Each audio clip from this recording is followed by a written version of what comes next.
De nouveau maintenant, si je m'intéresse au bilinguisme, parce que c'est un peu le sujet du nouveau laboratoire qui est ouvert à l'université de Fribourg. Il faut savoir s'adapter un peu dans la vie comme ça, et il se trouve que Fribourg, comme vous le savez, c'est un canton largement bilingue, et donc il y a des bilingues, il y en a plein, c'est une sorte de ressources comme ça, quasiment inépuisables, de bilingues de bon niveau, de mauvais niveau, d'excellents bilingues. Et je pense que ça vaut la peine de tourner les recherches dans cette direction. Donc je m'intéresse aux interactions entre le langage et le corps en utilisant les bilingues comme une sorte de cobaye. Quoi, et ils ont un cerveau différent des autres, les bilingues. Bah, ils sont pas mal, quoi, parce qu'ils ont un langage où ils sont très bons et ils ont un langage où ils sont souvent un peu moins bons. Donc c'est parfait pour étudier. Si vous voulez étudier par exemple les talents sportifs ou les génies des échecs ou comme ça, vous pouvez pas tomber sur quelqu'un qui est à la fois bon et pas bon en mathématiques par exemple. Avec des bilingues, vous avez quelqu'un qui est à la fois bon et pas bon dans un langage, donc c'est absolument parfait pour étudier les mécanismes cérébraux du langage. C'est un peu ça l'idée, oui. Et sinon, vous avez remarqué qu'ils avaient d'autres caractéristiques, ces bilingues Non, j'en suis pas encore là, mais c'est un peu ce que je cherche. Ouais, c'est pas ça. En réalité, c'est pas tellement le bilinguisme ou le langage en tant que tel qui m'intéresse, c'est de savoir si quelqu'un qui parle deux langues reste la même personne exactement quand il change d'une langue à l'autre, et si c'est pas une sorte de personnalité multiple, comme beaucoup de bilingues d'ailleurs, ou même des polyglottes affirment comme ça avoir des changements, plus être tout à fait la même personne quand ils changent de langage. Et il se trouve que c'est pas, ça n'a pas été tellement étudié, donc c'est vers ça que je veux me tourner pour savoir si vraiment il y a quelque chose de vrai là-dedans. C'est hyper passionnant. Et vous considérez les Suisses allemands qui parlent l'allemand comme des bilingues ou pas? C'est une bonne question. C'est pour ça, ouais. C'est un peu ça, si on veut, le handicap du sujet, parce que ils sont bilingues, mais il y a cette histoire d'allemand et de suisse-allemand qui vient un peu brouiller les pistes. Donc on s'en tient à l'allemand et au français, ou à l'allemand et à l'anglais, pour avoir une sorte de population homogène et de sujets comme ça stricts à étudier. Mais le suisse-allemand, je le laisse de côté pour le moment, même si c'est pas très, disons que... C'est pas très politiquement correct de laisser le suisse-allemand. Bah, exactement, donc il y a des aspects aussi culturels qui sont intéressants dans ce sujet. Voilà. C'est pas le thème de la soirée, mais quand même. Mais une des questions, c'était, on dit souvent ça en Suisse romande pour peut-être excuser un peu notre faiblesse dans les autres langues nationales, mais on dit que le fait d'être obligé tout petit déjà de passer d'un dialecte qui est le suisse-allemand à une langue qui est l'allemand fait d'eux des bilingues ou des bilingues potentiels, et que ça favorise, le fait que les enfants soient exposés à ça favorise l'apprentissage pour eux du français ou de l'italien, et ce qui n'est pas tout à fait vrai, parce que les Tessinois qui apprennent que l'italien sont très doués pour les autres langues nationales, mais est-ce que ça pourrait être une des explications? Qu'est-ce qui fait que les Français, par exemple, sont si nuls en langue étrangère? Alors ça, là, vous abordez des sujets qui, si vous voulez, qui dépassent un peu le... C'est parce qu'il y a des cerveaux français qui parlent à des cerveaux suisses-allemands. Je veux dire, il y a tout un tas de sujets passionnants dans le monde, mais il y a des sujets qui sont plus susceptibles, si vous voulez, de vous rapporter des fonds et et éventuellement de vous faire inviter dans des conférences à l'étranger. Comme ça. Mais c'est des sujets intéressants, mais je pense qu'ils sont au bout de pistes. Il y a tout un tas de mécanismes cognitifs et cérébraux à mettre à jour avant d'en arriver à des hypothèses qui relèvent plutôt de la sociologie, en fait, ou même de la politique, hein, finalement. Donc ça s'éloigne quand même un peu de notre domaine de compétences. Alors pour revenir au thème de ce soir, qui est le moi, la peau et notre cerveau, est-ce que vous voulez commencer un peu la présentation? Vous voulez dire deux mots sur votre réflexion pour préparer cette soirée? Oui, je peux faire ça et commencer en même temps, en fait, parce que c'était un peu l'entrée en matière qu'on voulait. C'est déjà le titre, hein, c'est le moi peau à l'époque des neurosciences, et il faut dire que le titre nous a été proposé. Et, en fait, on s'y est tenu, On aurait pu dire non, trouvez-nous un autre titre, ou on aurait pu proposer un autre titre, mais on s'y est tenu parce que ça nous paraissait intéressant. Déjà, d'une part, ça nous permettait quand même d'apprendre quelque chose. Je vais tout de suite vous dire 2 mots sur ce que c'est que le Moapo, parce que c'est un concept psychanalytique à l'origine, qui est très éloigné de ce qu'on fait nous au laboratoire. Et donc on s'est dit ok, ben on va relever un peu le défi si on veut bien, et on va essayer de comparer différents aspects. Bon, on n'ira pas très profondément comme ça dans la comparaison parce qu'on n'est pas des psychanalystes et qu'en plus de ça on est loin de connaître le concept de Moapo vraiment très précisément. Voilà, donc le Moapo est un concept qui a été proposé par un psychanalyste qui s'appelle Didier Anzieux, dont il a fait un livre qui est paru en 1988 ou 1987, je ne sais plus, il a été réédité plusieurs fois, mis à jour plusieurs fois, c'est un concept qui a évolué au fil des années, il a été proposé en 1974 d'abord, et ça, j'ai trouvé une définition, c'est celle-ci, mais il y en a d'autres, hein, vous allez voir, c'est quelque chose de très mouvant. Alors, le Moapo est une figuration dont le moi de l'enfant se sert au cours des phases précoces de son développement pour se représenter lui-même comme moi contenant les contenus psychiques à partir de son expérience de la surface du corps. Et il y a d'autres définitions dans son œuvre, mais vous en trouverez aucune qui soit vraiment, si vous voulez, très précise et très spécifique. Et c'est quelque chose qui est voulu probablement chez lui. On est dans le registre de la métaphore, de l'image qui sert à créer un concept flexible, adaptable, mouvant, et qui renvoie à beaucoup d'idées, beaucoup de concepts différents. Hein. Et bon, dans le reste du livre, on trouve beaucoup de phrases comme ça, un peu à l'emporte-pièce, du genre le Moapo fonde la possibilité même de la pensée. C'est un livre que j'avais lu un peu en diagonale quand j'étais étudiant en psychologie. Et bon, il y a quelques jours, j'ai lu l'autre diagonale, donc j'estime avoir lu à peu près la chose, à peu près en entier maintenant. Mais c'est de loin pas quelque chose qui est du même registre du genre de sujet qu'on aborde au laboratoire. Hein. On est vraiment dans quelque chose de très différent qui sert à construire des hypothèses, à développer des idées, à interpréter aussi des comportements chez les patients et aussi à comprendre le développement de l'enfant, très très jeune enfant, y compris dans l'environnement intra-utérin. Donc le Moapo, c'est cette espèce de structure, de synthèse, de concept qui étaye les fonctions psychologiques. Donc, comme l'enfant, quand il naît, il n'a pas le langage, il ne peut pas communiquer symboliquement, il a un corps, il a une peau qu'on peut toucher, qu'il peut sentir, il peut explorer son environnement avec ce corps, et donc avant même d'avoir en lui-même des concepts, des mots, des phrases pour comprendre le monde qui l'entoure et son environnement, bah ça passe par là, ça passe par la peau, et ça lui permet de délimiter un peu la différence entre lui, entre le reste du monde, ça lui permet de comprendre aussi ce qui fait mal, ce qui fait pas mal, et tout ça, ça crée un monde psychique, un monde psychologique qui ensuite va se développer au fur et à mesure du développement de l'enfant. À l'âge adulte, vous pouvez avoir certains troubles psychologiques, des névroses, toutes sortes de comportements étranges que Didier Anzieux rabat sur des développements peut-être dysfonctionnels de ce Moapo dans l'enfance, donc selon une optique psychanalytique. Hein.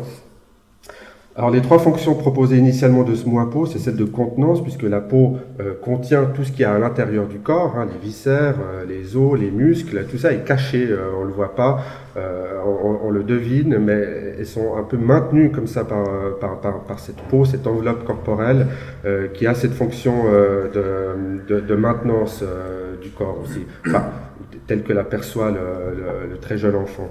Elle a aussi une fonction de limite qui lui permet donc de séparer le moi du reste du monde, et une fonction de communication bien entendu, puisque c'est là que passent les affects et les émotions du jeune enfant avec ses parents. Et une fois que vous avez ce concept, ce Moapo, qui est vaguement défini, donc qui qui est volontairement pas très précis comme ça. Alors évidemment, après, vous pouvez l'utiliser à merci. Hein. C'est ça, à la fois la puissance du concept et à la fois évidemment le reproche qu'on peut lui faire, c'est qu'il sert à expliquer absolument tout.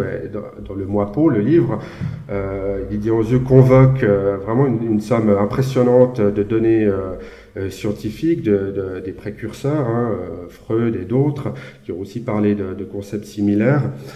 De nombreux exemples cliniques, mais aussi des exemples littéraires, des exemples tirés de la mythologie, et de la science aussi. Il y a des parties sur la dermatologie, bien entendu, mais aussi sur des aspects qui étaient peut-être plus en vogue vers le milieu des années 70, comme la cybernétique ou des aspects comme ça qui convoquent dans ce livre pour construire ce concept. Voilà. Peut-être, j'irai pas beaucoup plus loin dans ce qui est du Moipeau de Didier Anzieux, mais c'est ces principes peut-être on va y revenir tout à l'heure dans notre présentation et les exemples qu'on va donner. Mais peut-être déjà une première critique, quelque chose qui frappe des chercheurs contemporains, hein, comme nous, c'est l'absence chez Didier Anzieux d'une notion active que la peau, le Moipeau, cette enveloppe corporelle, sert en fait à explorer, à toucher le monde, et que la peau, dans le fond, n'est pas grand-chose si elle n'est pas inscrite dans un environnement, dans un milieu spatial et social.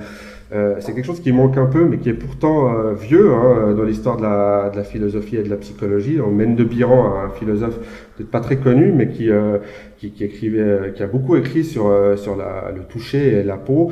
Et l'idée de Mène de Biran, c'est que la peau n'est rien si elle n'est pas accompagnée d'un sens de l'effort et d'une action.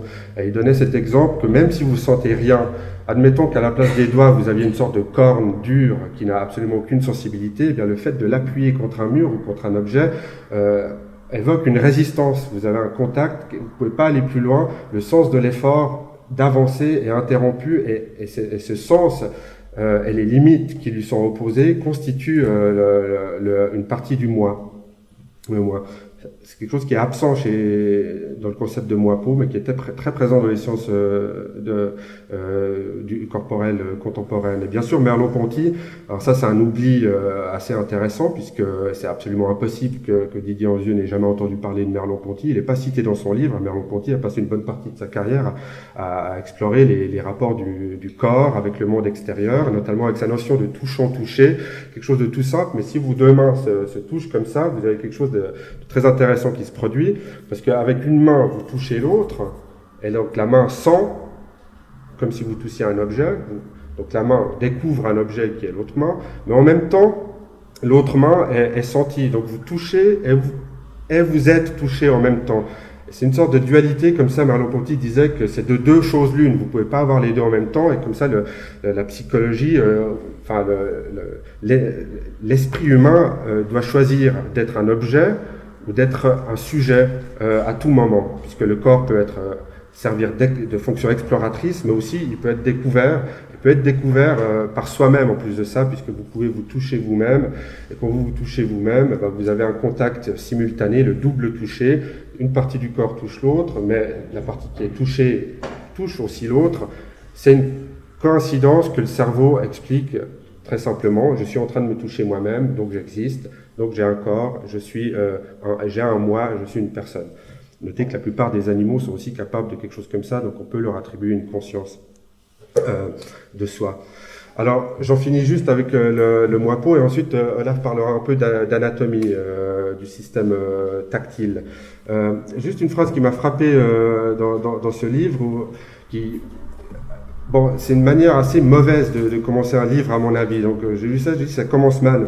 Voilà ce qu'il écrit. Le psychophysiologiste tend à réduire le corps vivant au système nerveux et le comportement aux activités cérébrales.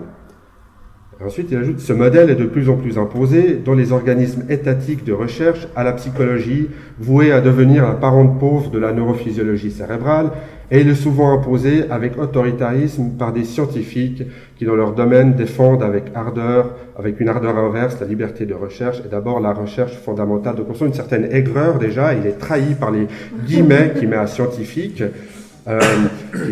dans un livre par ailleurs parfaitement raisonnable et précis, pour autant que les concepts métaphoriques puissent être plus précis, mais enfin dans un livre qui est plutôt sans affect de genre. Donc là on sent quelque chose déjà qui évidemment est pas nouveau, hein, puis qui continue encore, mais l'idée que les neurosciences ont cette espèce d'arrogance qui viendrait dévorer comme ça la psychologie, la psychanalyse et dans le fond toutes les sciences humaines. Hein.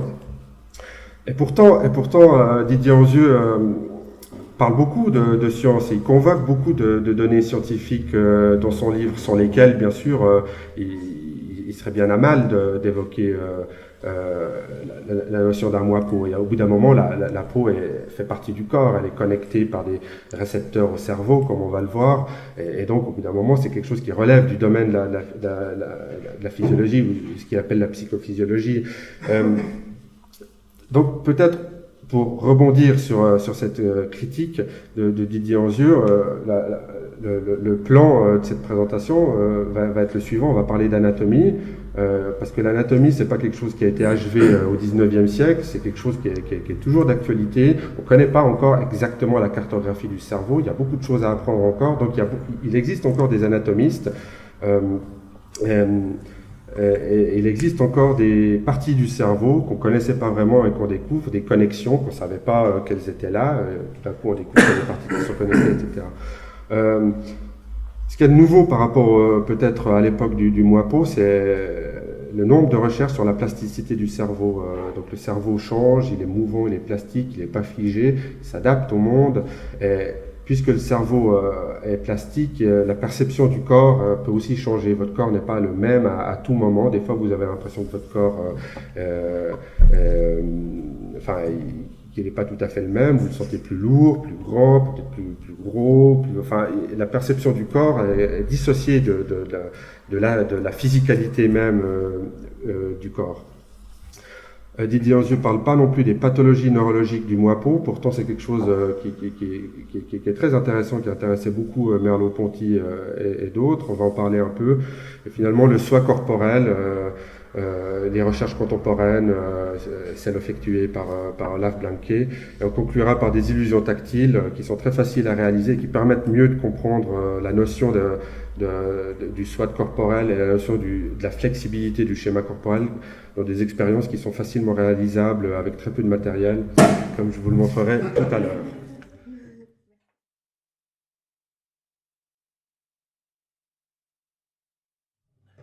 Okay. Alors on fait vraiment un saut maintenant, représentation d'abord de la peau par le cerveau. Comment la peau est représentée par le cerveau, et puis il y a plusieurs étapes. Et on commence ici vraiment avec les premiers 4 niveaux d'analyse cérébrale des informations, donc du toucher que Sébastien Dieguez a évoqué. Donc là, moi j'ai tendance de marcher un peu pendant mes présentations. Ça fonctionne. J'aimerais juste, comme ça, j'aimerais peut-être mieux vous montrer aussi donc, la voie somatosensorielle ou le système somatosensoriel. Donc, l'index, je ne sais pas si vous... Voilà, donc là, il y a un stimulus, un toucher qui est appliqué et qui donc va traverser par une ville comme moi. Je vais essayer d'entrer dans Lausanne par l'autoroute. Et puis on espère donc dans cette voie somatosensorielle que sans délai, les informations arriveront donc du pouce. Ils vont entrer au niveau de la moelle épinière à des niveaux différents. Donc s'il s'agit du membre supérieur, comme c'est montré ici, donc ça sera plutôt au niveau de la moelle cervicale, ils vont passer donc par une voie très spécialisée où il y a uniquement des fibres donc du toucher qui vont donc monter. Donc ici le tronc cérébral, d'abord la moelle épinière, le tronc cérébral, en structure de relais, le thalamus, qui va déjà faire une première analyse vraiment du signal, et puis on arrive dans le cortex, donc c'est 1,5 kg de neurones et d'autres structures qui se trouvent ici, du côté contralatéral. Donc si je suis touché, si Sébastien va me toucher au niveau de mon axe droit, ça va donc arriver dans le cerveau contralatéral, l'opposé, donc à gauche. Et j'aimerais vous, donc, avec les diapositives qui vont venir, montrer donc, que chaque partie du corps est représentée dans un endroit spécifique dans le cerveau. Et puis donc ça ressemble en fait à des structures comme ça, que chaque partie du cerveau qu'on peut toucher, qui touche ici, ça peut être une approche neuroscientifique chez l'animal, chez l'homme, chez les rats, chez les singes, chez les chats. Nous avons tous ces mammifères ont une organisation similaire, c'est-à-dire dans la partie au milieu, entre les deux hémisphères cérébrales, une représentation du pied, jambes, le tronc. Après, il y a une représentation énorme, assez grande au niveau du membre supérieur, le visage, lèvres, la langue énorme également, et puis d'autres parties du corps. Et puis chez tous ces mammifères que je viens de évoquer, donc c'est la même représentation, avec chez l'homme notamment une augmentation énorme de la main, qui est notre organe principal, bien évidemment de sentir. Donc ça ressemble à cette... donc nous tous, on ressemble avec quelques petites différences à ce bonhomme, le homunculus. Dans le cerveau, donc si tu pourrais juste retourner l'illustration, donc l'image que vous voyez ici est simplement représentée en 3D. Donc si on regarde sur le prochain diapositive, le cortex sent le toucher de cette manière. On va dédier beaucoup plus des neurones au niveau du toucher, pour les stimuli tactiles qui sont appliqués au niveau de la main, essentiellement le doigt, notamment le pouce est énorme, et puis des lèvres et puis le visage. Le reste du corps, c'est minimisé, et on peut comparer ça, par exemple, avec une stratégie que le cerveau utilise aussi pour la vision centrale. Elle a une représentation énorme dans le cortex, dans le cerveau visuel. Par contre, la périphérie, plutôt petite, comme par exemple la représentation du tout. Donc ce qui est important pour la vision, ce qui est important pour le toucher, est élargi dans la surface du cortex dédié. Ici, juste, je crois que je termine avec un exemple, avant de passer la parole de nouveau à Sébastien Dieguez, comment on effectue la recherche aujourd'hui. Donc là, il y a une IRM, un scanner, pour activer de manière systématique ces représentations au niveau de la main dans le cerveau humain sans des stimulations directes du cerveau. Et là, c'est une étude effectuée par Roberto Martuzzi dans le laboratoire. Si donc d'une manière répétitive, on va stimuler le pouce, des régions spécifiques, ici démontrées en bleu, vont être activées dans le cerveau. Si vous allez stimuler un autre doigt juste à côté, c'est une autre région en vert foncé et le majeur en vert clair, etc. Donc on voit vraiment une cartographie, une carte de la main dans le cerveau. Et il n'y a pas une seule carte du membre supérieur droit, il y en a au moins 5 qui sont déjà connues dans une région du cerveau qui mesure à peu près 1 à 2 cm carrés. Donc c'est vraiment une petite région, comme vous voyez ici. Donc on se trouve, donc c'est une vue latérale du cerveau gauche qui réagit à des stimuli appliqués au niveau du membre supérieur droit et qui vont activer donc le doigt, par exemple, l'index, il sera représenté dans cette première région en rose, dans la région en rouge et également dans la région orange. Et chaque fois, il y a un traitement en plus dans ces régions et quelques illusions qu'on va présenter aujourd'hui sont représentées ou sont mises en relation avec cette région qui se trouve donc dans cette partie du cortex, le lobe pariétal, qui est une région qui intègre la position du doigt, si le doigt est touché, si le touchant, la version touchant, donc la partie active du toucher, donc une intégration de ces activités dans ce doigt sont plutôt intégrées dans cette représentation pariétale.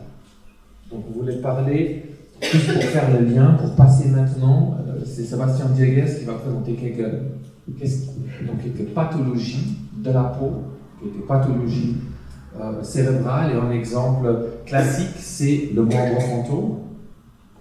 et une explication qui était donnée pour expliquer de manière neuroscientifique des membres fantômes il y a à peu près une dizaine d'années ou 15 ans. Donc il s'agit d'un patient où il y a une main existante, un membre supérieur gauche qui existe, mais au niveau droit, vous voyez, il y a un niveau d'amputation qui est démontré ici, mais le patient ressent la persistance d'une main droite. En plus, cette main, elle est assez identique au niveau de sa perception de cette main. Il ne sont pas vraiment de différence entre une main physique qui existe et une main fantôme. Et puis une explication, si on regarde le cerveau, cette représentation que je viens de brièvement vous décrire, chez ces sujets-là, on voit une représentation dans le cerveau droit, identique, correcte, du membre supérieur gauche, mais vu qu'il n'y a plus des signaux de la main fantôme droit qui puissent arriver au niveau cortex gauche, en fait, il y a une réorganisation, comme vous avez peut-être entendu chez les aveugles, une réorganisation du cortex visuel. Donc là, on voit, dès qu'il y a une amputation, une déconnexion entre la main et sa représentation cérébrale, cette représentation cérébrale va changer. On ne trouve plus la carte classique d'homonculus dans cette représentation, mais la main qui n'existe pas est représentée par des parties du corps avoisinantes. Donc c'est comme il y a un appartement à Lausanne qui va se libérer, et c'est effectivement peut-être des voisins ou d'autres personnes qui vont prendre cet appartement. Logique, ça se passe toujours comme ça. Mais le cerveau, c'est un peu la même chose, mais au niveau du cerveau, c'est vraiment des voisins qui vont immédiatement reprendre cet espace libre plus utilisé. Et cette partage ou cette colocation d'une ancienne représentation de la main avec une nouvelle représentation du visage, en fait, était démontrée par ces patients avec un membre fantôme. En touchant la joue, on peut induire des sensations du membre fantôme. Oui, c'est ça qui est tout à fait fascinant dans ces découvertes, c'est leur... c'est le comportement du patient qui guide la théorie neuroscientifique, en fait. Donc on découvre d'abord quelque chose chez les patients amputés, et on en déduit, et ensuite on démontre ce qui se passe dans le cerveau. Donc comme Olaf vient de le dire, chose tout à fait surprenant, chez beaucoup d'amputés d'un membre supérieur, si on touche leur visage, ils vont sentir quelque chose sur la joue, mais en même temps, ils vont souvent aussi ressentir quelque chose dans un bras qui n'existe plus. La sensation sera projetée dans un endroit où il n'y a plus de corps, en fait, où il n'y a plus de peau, où il n'y a plus rien. Le membre a été amputé, et pourtant, une sensation tactile est localisée, non pas n'importe où, mais à l'endroit où devrait être la main. Et si vous touchez très précisément toutes les parties, donc je vous indique ici avec la flèche, les parties du visage d'un patient, et que vous écoutez ce que vous dit le patient, il dit maintenant je sens mon pouce, maintenant je sens mon index, je sens mon avant-bras, vous pouvez redessiner en fait une cartographie du bras manquant sur le visage. Donc ici on voit tout à fait la cartographie des doigts qui n'existent plus, qui sont représentés assez curieusement sur le visage. Pourquoi ? Parce que, comme Olaf vient de le dire, les régions du visage, constatant que les régions du bras n'étaient plus du tout utilisées, sont allées occuper ces régions-là. Ils sont infiltrés, ils ont envahi la partie du cerveau qui était concernée, qui auparavant traitait du bras. Et la conséquence un peu absurde, mais parfaitement logique, c'est que désormais, si vous touchez cette partie du visage, la conscience d'un bras absent sera convoquée. Alors notez que c'est quelque chose qui aurait pu être découvert pendant l'Antiquité, ça ne demande absolument aucune technologie, il vous suffit simplement de toucher le visage, et pourtant c'est une découverte relativement récente, comme quoi il n'y a pas toujours besoin d'une technologie exceptionnelle. Par simple raisonnement, vous pouvez découvrir quelque chose sur l'organisation du cerveau. C'est juste un petit commentaire. C'est d'ailleurs le patient, je crois, qui l'avait constaté. Et puis qu'il avait parlé. En se touchant lui-même. Il est en train de se raser. Et puis là, il vient écouter, docteur, il y a quelque chose de très bizarre. Chaque fois quand je suis en train d'utiliser de me préparer pour ma journée. Donc il y a j'ai l'impression que je sens en bras qu'il avait au début, après son accident, je crois un accident de moto. Et puis donc le génie du chercheur qui a découvert ça, c'était vraiment de faire le lien, de trouver une explication pourquoi ça devrait être la joue et puis peut-être le stamp, le moignon. Le moignon, voilà. Donc il a trouvé des explications pourquoi, parce que effectivement c'était la représentation. Mais j'ai trouvé intéressant que c'est les patients, pas forcément les chercheurs qui venaient avec. C'était vraiment presque une collaboration là entre patients et chercheurs. Et juste, est-ce que cette sensation elle est toujours désagréable ou pas quand on leur touche la joue Non, alors, est-ce qu'ils disent que c'est désagréable de sentir le membre ou est-ce que c'est intéressant comme expérience pour eux? Oui, il y a deux aspects. Quand on touche dans cette expérience en particulier, la sensation n'est pas forcément désagréable.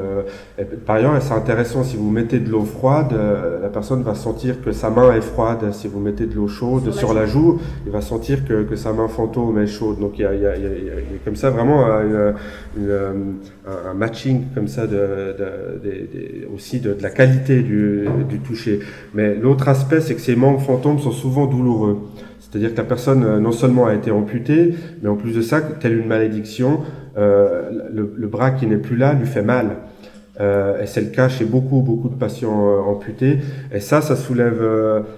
alors, ça repose probablement sur les mêmes mécanismes, c'est-à-dire que comme les parties du cerveau s'envahissent l'une l'autre, eh bien vous avez des connexions hasardeuses et chaotiques qui peut-être génèrent des signaux contradictoires qui sont interprétés comme de la douleur. Donc ça c'est connu historiquement depuis longtemps puisque les gens se plaignent de la douleur. On a commencé par opérer le moignon où ils mettent des anesthésiques, ça se calme un moment, mais après la douleur revient. Ensuite on a opéré le système nerveux périphérique, on a coupé les nerfs pour faire stopper la douleur, mais la douleur était toujours là. Ensuite on est allé opérer dans le thalamus pour couper les connexions, et la douleur était toujours là et c'est comme si le fantôme revenait toujours hanter le patient. C'est dans le cortex somatosensoriel que ça se passe finalement, comme Olaf l'a montré tout à l'heure, mais là où, comme il vous l'a aussi dit, il y a plusieurs cartes du corps dans le cerveau qui suggèrent qu'il n'y a pas seulement un moi-peau, il y a peut-être quelque chose comme un nous-peau. Le cerveau a plusieurs représentations du corps. Vous vous débarrassez pas si facilement comme ça d'un membre fantôme, malheureusement. Alors peut-être qu'il faut explorer la réhabilitation juste après l'amputation, parce que peut-être on pourrait entraîner le cerveau à pas se laisser envahir justement par les sensations. C'est possible, oui. Donc le fantôme vient très tôt après l'amputation, à vrai dire quasiment directement. Il y a plein d'anecdotes de gens qui ont été amputés alors qu'ils étaient dans le coma ou inconscients ou anesthésiés, qui se réveillent avec la cruelle découverte qu'en fait ils n'ont plus de bras ou de jambes en soulevant les draps. Parce qu'ils sentent encore la présence du fantôme. Donc la rééducation, elle passerait peut-être par tromper le cerveau. Donc ça c'est la suite logique, c'est d'indiquer au cerveau, peut-être qu'en lui disant que le bras est toujours là, peut-être le cerveau va un peu diminuer la douleur. Et l'astuce est vraiment très simple et très économique finalement et non invasive. C'est de proposer un miroir au patient amputé. Personne est amputée du bras gauche en installant un miroir sur la ligne médiane. Le bras droit est réfléchi à l'endroit où se trouverait le bras absent. Donc le fait de regarder le reflet de cette main donne l'illusion très vivante, enfin très forte que la main est présente. Parfois ça suffit à recabler en quelque sorte le cerveau et à éliminer la douleur. Bon, il y a eu beaucoup d'enthousiasme pour une méthode aussi efficace et simple. Maintenant qu'on a beaucoup plus d'études comme ça marche pas chez tout le monde malheureusement. Donc c'est pas non plus la panacée, mais ça vaut le coup d'essayer puisque ça coûte rien. Donc toute personne c'est quelque chose qui est très simple à essayer. Et d'ailleurs du reste c'est quelque chose que vous pouvez essayer vous-même. C'est assez amusant à faire. Donc c'est à ça que sert cet objet-là. Oui, alors maintenant je voulais vous parler donc ça c'est le membre fantôme classique hein, qui est décrit depuis le début du 19e siècle, comme indique l'existence d'un schéma corporel qui est dissocié du corps propre, quelque chose dans votre cerveau, quelque chose qui relève de la conscience.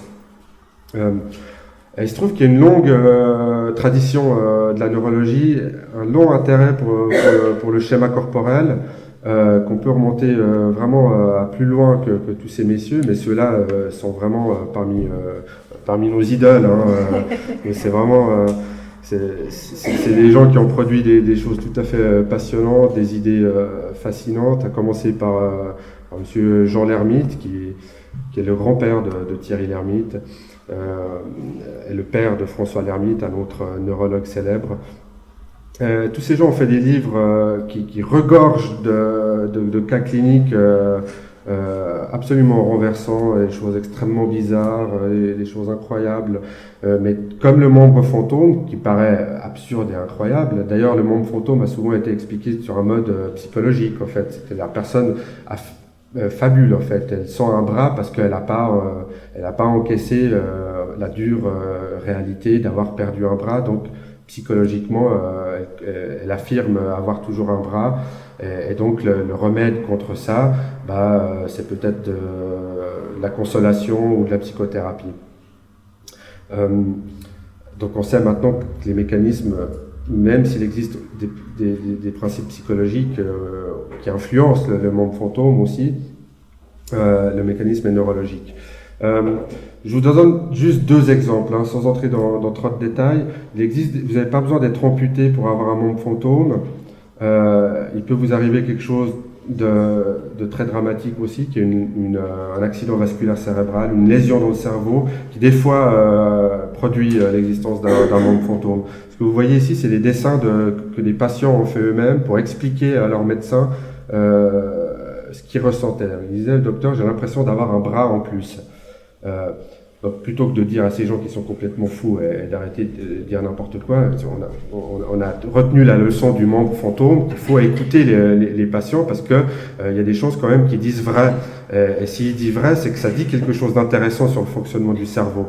Et donc, essayez d'être plus clair, montrez-moi exactement ce que c'est que ce bras, est-ce que vous voulez bien me faire un dessin?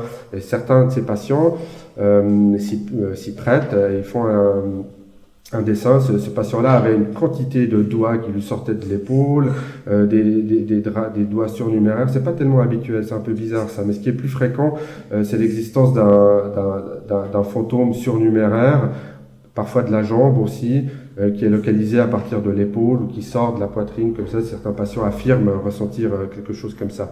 Ces deux patients sont intéressants parce que je les ai vus tous les deux, en fait. Il y en a un à Genève et un à Lausanne, et ils ont cette particularité d'avoir un fantôme qui est dépendant de la volonté, c'est-à-dire que le fantôme existe seulement si le patient cherche à le bouger. Donc ces patients-là, ces patientes en fait, pouvaient à volonté déclencher leur membre fantôme. Donc là encore, on les prend au sérieux. Si elles nous disent ça, c'est sans doute qu'elles ne sont pas en train de raconter des histoires. Et du reste, on a pu démontrer grâce à l'imagerie cérébrale qu'effectivement, il se passait quelque chose dans le cerveau quand elles bougeaient leurs bras. Elles avaient eu un AVC? Oui, donc cette patiente-là avait un AVC dans les profondeurs du cerveau, hein, je ne rentre pas dans les détails, mais qui produit une déconnexion dans les régions dont parlait Olaf, entre ce relais qui est le thalamus, et ensuite le cortex, qui est vraiment l'interprétation consciente du toucher. Si vous avez une déconnexion entre les deux, il est possible que vous ayez des aberrations de ce genre-là et avoir l'impression qu'en fait vous avez un bras en plus. Si je vous anesthésie le bras, je pourrais peut-être créer des illusions de ce genre. D'ailleurs, il n'y a pas besoin de vous anesthésier des fois au milieu de la nuit, ou si vous vous réveillez, vous avez l'impression que votre bras est là alors qu'il est ailleurs, il n'est pas au bon endroit parce qu'il est un peu engourdi, et vous avez des délocalisations comme ça spatiales. Évidemment, chez ces patients, c'est beaucoup plus grave parce que c'est quelque chose qui est permanent. Donc, on a pu documenter ça. Le membre fantôme surnuméraire, encore un exemple d'un moipeau comme ça extravagant qui s'ajoute à la conscience normale du corps. Un autre exemple, c'est la somatoparaphrénie, que pour le contexte de cette présentation, on a appelé le toit-peau. En fait, c'est des patients décrits initialement par Joseph Gertzmann dans les années 40 qui... ces patients-là ne reconnaissent plus l'appartenance de leur bras. Donc, contrairement aux patients avec un membre fantôme surnuméraire qui affirment avoir un bras en plus, ces patients-là vont dire que leur bras n'est pas le leur, que c'est celui de quelqu'un d'autre. Donc on est dans un processus, cette fois-ci délirant en fait. La personne croit dur comme fer que c'est pas son bras, qu'on lui joue un tour et qu'on lui a mis le bras de quelqu'un d'autre. Et je vous donne un exemple tiré d'un cas rapporté dans les années 50 où les médecins ont joué un tour assez amusant à cette patiente. C'est-à-dire que la patiente affirmait que son bras n'était pas le sien, c'était celui de l'infirmière. Elle disait reprenez ce bras, il est à l'infirmière, qu'est-ce qu'il fait dans mon lit? Et ils lui ont dit, très bien, écrivez une lettre à cette infirmière pour lui demander des explications. Et la patiente s'est exécutée, elle écrit cette lettre, je vous donne un extrait de la lettre. Chère madame, donc elle écrit à l'infirmière, voulez-vous venir à l'hôpital pour voir au sujet du bras que vous avez qui était contre moi et dont je ne m'explique pas la présence. Que nous nous entendions à ce sujet. J'aime beaucoup comment elle conclut sa lettre. On s'entendra, ça vaut mieux. Donc, il y a une sorte de connotation un peu semi-paranoïaque là-dedans qui est aussi très intéressante. On connaît depuis longtemps les corrélats cérébraux de ce trouble en particulier qui est dans les régions dont parlait Olaf aussi, le cortex somatosensoriel, le cortex pariétal, qui semble impliqué non seulement dans la perception du corps, mais aussi dans la notion que le corps que vous percevez est le vôtre en fait. Donc il faut un mécanisme en plus, non seulement pour percevoir un corps, mais pour se l'approprier à soi. C'est pour ça qu'on a appelé ça le toit-peau. Je passe la parole à Olaf maintenant pour quelque chose d'encore plus bizarre, qui sont les expériences de décorporation et qu'on appelle aussi pour cette présentation le hors-peau. Voilà, alors après les membres fantômes, les fantômes surnuméraires et la somatoparaphrénie, alors la méconnaissance de son propre bras. D'ailleurs, une observation intéressante dans la somatoparaphrénie, c'est toujours qu'il s'agit uniquement d'un trouble qu'on puisse observer au niveau du membre supérieur gauche. C'est très très rare, je crois si on regarde une centaine des observations, qu'il s'agit d'une somatoparaphrénie du membre supérieur droit. Donc vu que les deux bras sont connectés chacun avec un autre hémisphère, donc ça suggère fortement pour cette sensation, c'est vraiment l'hémisphère droit qui est impliqué dans cette attribution de ma peau, essentiellement du membre supérieur gauche ou droite, à mon corps.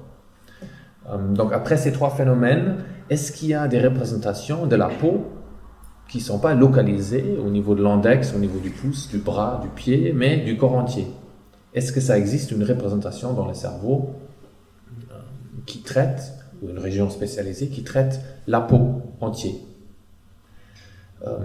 Et les recherches ces derniers 10 ans ont essayé de démontrer, et je crois qu'il y a quelques arguments qui parlent vraiment en faveur de cette hypothèse, que la décorporation, ou la dite décorporation, cette sortie de la peau, pourrait être effectivement une interférence, comme la somatoparaphrénie, comme avec un membre surnuméraire, de créer pas seulement un membre surnuméraire, mais encore une peau surnuméraire, que le cerveau génère alors cette impression qu'il y a deux peaux entiers de mon corps, qu'il y a deux corps, deux moi qui existent. Donc là, on a préparé donc un diapositive qui vient plutôt du mysticisme.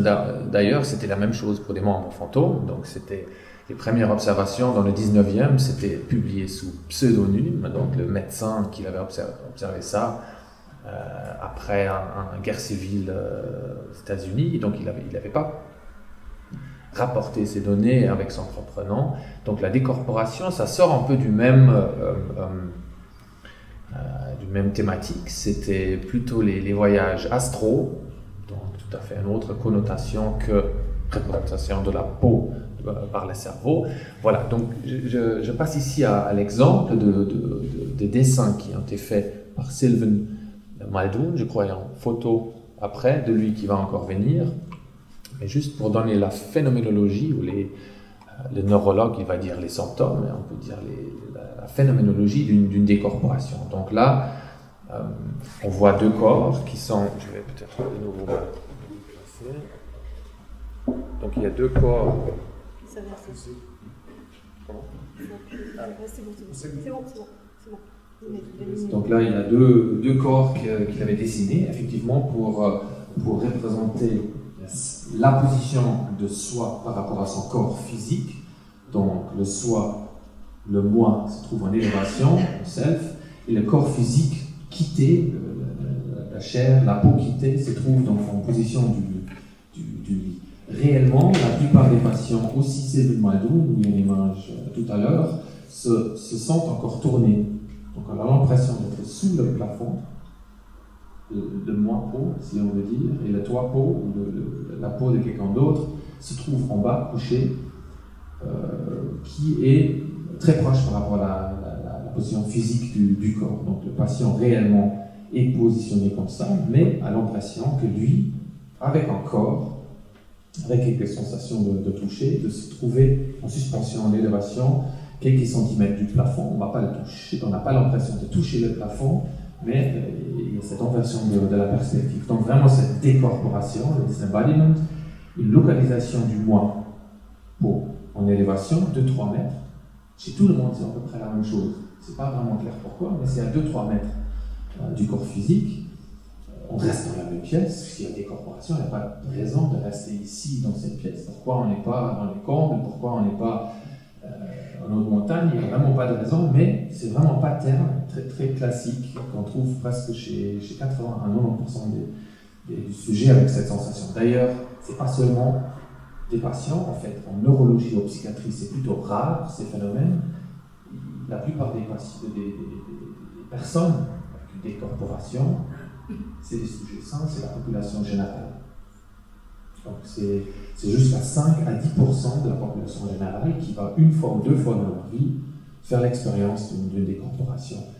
Et le troisième élément qui est important ici, qu'on voit son propre corps, le corps qu'on a quitté, la peau qu'on a quittée, donc on voit de cette perspective élevée, plus le reste.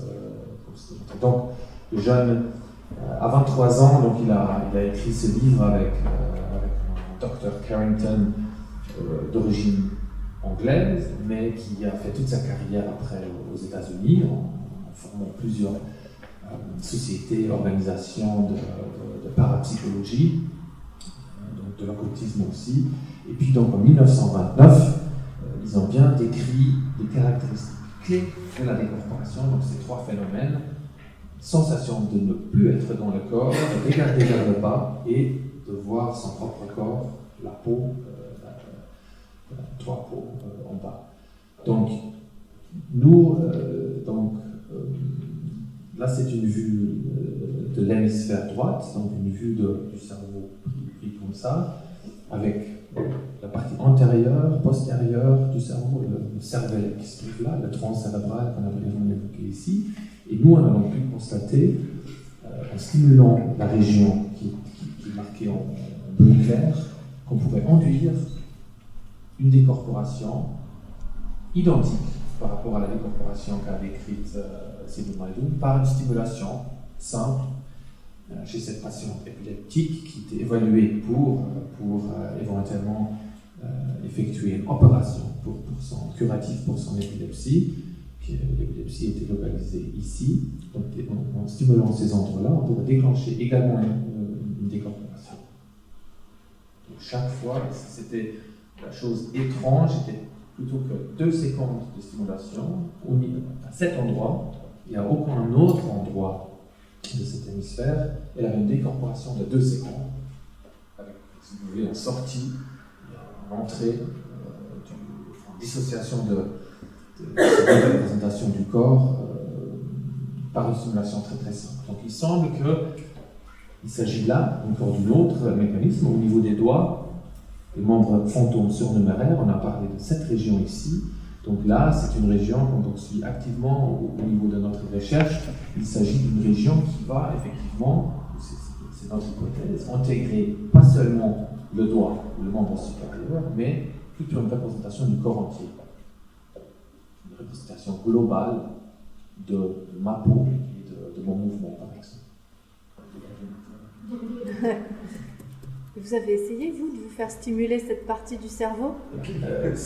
Bien sûr. Donc, j'ai jamais eu de décorporation. Je sais pas. Ça a pas marché. Tu m'avais jamais dit si tu en avais une, mais en fait, j'avais un ami qui était à Boston dans un laboratoire de stimulation magnétique transcrânien. Donc, c'est une technique qu'on peut utiliser chez les sujets sains, donc les neurologues inclus. Et donc, nous, on avait essayé d'approximativement de prendre les mêmes fréquences qu'on avait utilisées chez diagnostic chez cette patiente, avec un courant aussi assez illégal, parce que vu que c'était sur nous-mêmes, donc ça va. Mais sauf une légère anxiété, peut-être une sensation de vestibulaire, de balance, de perte d'équilibre. On avait chez 3 sujets, on n'a pas vraiment pu déclencher quelque chose, mais on avait plutôt essayé cette même technique en stimulant une région ici avec cette même technique, de regarder si on fait cette stimulation lorsque le sujet, on demande à faire une tâche, par exemple que moi je devrais m'imaginer à ta position, si je dois m'imaginer à la position de Sébastien par exemple, vu qu'il y a moins de rotation, il faut aller dans cette position-là, une stimulation va me ralentir dans cette tâche d'imaginative. Et puis c'est effectivement quelque chose qui se passe dans la décorporation, qui a une rotation de la perspective de la première personne, de coucher sur le lit en train de regarder vers le plafond, et puis d'être localisé sous le plafond et regarder vers le bas. Et cette capacité mentale de faire un shift de cette perspective de la première personne, avec une stimulation chez les sujets qui sont ici, ça va être ralenti par cet effet. Mais donc nous, on avait plutôt l'envie, comme vous, de voir si on pouvait directement stimuler. Donc c'était en plus, voilà, ça n'a pas marché. Ici, des données peut-être plus récentes. Donc là, j'avais présenté une seule patiente épileptique. Ici, c'est une étude plus récente avec un groupe d'une dizaine de patients d'origine, tous des patients neurologiques qui ont rapporté comme phénoménologie aussi une décorporation lors d'une épilepsie, d'une migraine, d'une attaque cérébrale. Je crois qu'il y avait même un patient avec une lésion tumorale, bénigne mais épileptique. Et on voit, si on regarde à travers de tous ces patients, il y a une seule région qui partageait entre tous ces patients. C'est de nouveau cette représentation, donc au niveau de la jonction entre le lobe pariétal et le lobe temporal, et uniquement à droite. Okay. Alors, qu'est-ce qu'on avait dit? C'est toi qui prends la... Non, voilà, c'est la fin là. D'accord. Alors, le hors-pot. Donc voilà, on est un peu frustré avec ces données de la simulation magnétique. On avait commencé un laboratoire. Sébastien est venu très tôt aussi de créer un nouveau laboratoire entre neuropsychologie, neurologie et sciences cognitives. Et puis il y avait un grand laboratoire de réalité virtuelle de Daniel Thalmann, avec lequel on avait discuté. Est-ce qu'il ne faut pas tromper le cerveau? Et là, on a fait des expériences avec des sujets, avec des étudiants en fait, directement l'EPFL. Est-ce qu'on ne peut pas induire une illusion de sortie du corps en utilisant la technique, donc en amenant, pour amener vraiment la recherche, vraiment de l'amener dans le laboratoire. Donc, je vais peut-être brièvement présenter le setup. On n'a pas pu amener le système ici parce que voilà, il y a des caméras et puis quelques illusions comme ça, c'est beaucoup plus direct à faire l'expérience. Donc le sujet. Donc on a vraiment essayé. Est-ce qu'on peut tromper le cerveau dans le sens que c'est pas le sujet qui sait où il ou elle est localisé dans l'espace, mais c'est plutôt nous, comme expérimentateurs. Donc c'est des neuroscientifiques, on aime là le contrôle, comme chaque scientifique, mais est-ce qu'on peut créer une situation où nous, comme expérimentateurs, c'est mieux où le sujet va localiser le centre de la conscience de soi? Si je ferme les yeux, voilà, ça doit être grosso modo ici, là où je localise mon corps, où je aperçois mon corps, mais avec une illusion que je vais démontrer, je vais brièvement présenter là. On a donc pu démontrer qu'il s'agit là aussi d'une création, une représentation dans le cerveau. Alors le sujet debout est positionné ici et en fait, porte des goggles, des lunettes 3D de réalité virtuelle, et puis ce qu'il voit dans ces lunettes, c'est la perspective de la caméra qui est positionnée 2 mètres derrière. Donc il y a cette distance de 2 mètres, et puis ce que voit le sujet, c'est donc son propre image, assez similaire par rapport à la décorporation. Donc rappelez-vous, il y avait ces 2-3 mètres de distance entre là où je me sens et là où je vois mon corps. Donc cette dissociation spatiale de 2-3 mètres. Donc on avait pris cette distance, et on voit donc son propre corps ici, en mettant vraiment 2 mètres devant. Et puis on avait appliqué, on avait utilisé une technique d'une illusion qu'on va vous également démontrer ici, avec des mains que Sébastien a cachées, donc une illusion qui existait déjà. Dans la littérature des sciences cognitives, on a donc appliqué un stimulus de toucher sur le dos, qui était donc filmé. Et normalement, si je touche par exemple mon dos, mon ventre, et si je regarde la simulation, le cerveau aperçoit ces stimuli au même endroit, parce qu'ils sont physiquement au même endroit. Ce qu'on arrive à dissocier ici, c'est la localisation du toucher et la localisation du toucher vu. Effectivement, il y a 2 mètres de distance, et c'est un conflit multisensoriel entre la vision et le toucher. Et si cette simulation est appliquée pendant 2 minutes, on avait demandé, donc on avait distribué des questionnaires et également une tâche de localisation de soi, et on voit après cette stimulation de 2 minutes que les sujets, ils vont se localiser à l'endroit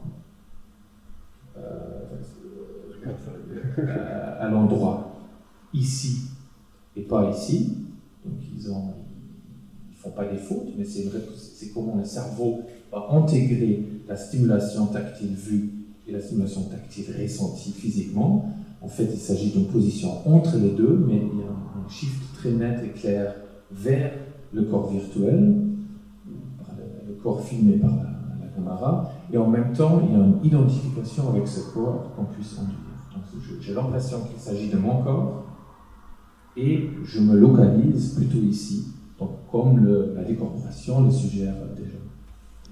Puis on avait fait plusieurs conditions de contrôle, par exemple avec un setup comme ça, si le toucher va être appliqué au niveau d'une barre métallique, c'est senti ici et vu sur un objet comme ça, il n'y a pas d'illusion, c'est une condition de contrôle, mais c'est pour ça qu'on a démontré cette image aussi. Donc c'est l'intensité en noir ici de cette mal localisation, donc elle est très forte ici, mais dans une condition contrôle, où on a introduit simplement un délai temporel, un délai 500 millisecondes ou d'une seconde, entre la perception tactile et le moment que je vais le voir. Donc, dès que je le vois 1 seconde après d'être touché dans mon dos, cette illusion, elle ne marche plus. Donc, de nouveau, je me localise correctement. Et cette même illusion change aussi les perceptions de la douleur, par exemple. En étant, s'il y a des sujets qui ont une forte illusion de ce type, ils sont plus résistants à la douleur. Donc, il y a une augmentation de 20% des seuils de la douleur si la douleur est testée lorsque le sujet est dans une telle illusion. Donc on va conclure. Hein. On voulait aussi vous montrer 2 ou 3 exemples enfin, quelques démonstrations sur comment manipuler votre propre corps et celui de vos amis. Hein. Sans lésion cérébrale, sans amputation, sans stimulation électrique. Il y a des moyens plus simples d'y parvenir. Juste pour revenir sur cette notion de moi-peau et pour peut-être résumer un peu, en somme, ce qui se passe dans le cerveau, c'est que vous avez plusieurs représentations de votre corps propre. Hein. Pour un seul doigt, vous avez 4 ou 5 endroits du cerveau qui vont servir à quelque chose, qui vont traiter différemment l'information fournie à ce doigt. Donc c'est quelque chose d'excessivement complexe, hein, c'est pas juste on vous touche et vous sentez le toucher, il y a toute une construction du sens tactile. La peau n'est pas un donné, en fait, elle doit être reconstruite, comme du reste votre monde visuel et votre mémoire. Tout ça, c'est des processus qui sont reconstruits dans le cerveau. Et ça s'arrête pas à la peau finalement, il n'y a pas tellement de raisons puisque c'est une construction mentale, une construction cérébrale. Dans le fond, la peau est une sorte d'illusion que votre cerveau fabrique, et dans ce sens-là, elle n'a pas tellement de raisons que ça s'arrête à la surface corporelle. Ainsi, il y a des régions du cerveau qui traitent de cette espèce d'enveloppe péripersonnelle. Ça s'appelle l'espace péripersonnel, c'est l'espace qui est juste autour de vous, c'est-à-dire l'espace qui, dans un sens qui pourrait être menaçant, hein, quelque chose qui est proche de votre corps, c'est mieux si votre cerveau en prend connaissance. Et c'est une région qui est très sensible aux interactions entre le toucher et la vision, c'est-à-dire que si vous voyez quelque chose, vous anticipez que ça va vous toucher si c'est trop près. Donc le cerveau fonctionne un peu comme ça, hein, pour anticiper. Donc cette espèce de peau invisible autour de vous.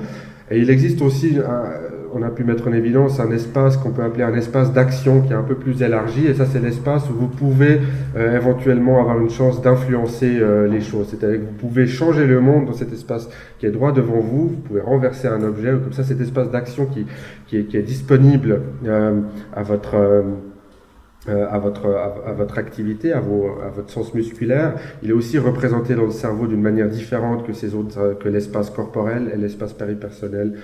Et encore un espace extrapersonnel qui là comprend dans le fond l'environnement immédiat où vous vous trouvez, et donc qui permet de localiser son corps, par exemple dans cette salle ici, je sais grosso modo où je me trouve et où vous vous trouvez, et tout le monde sait plus ou moins où est à peu près tout le monde.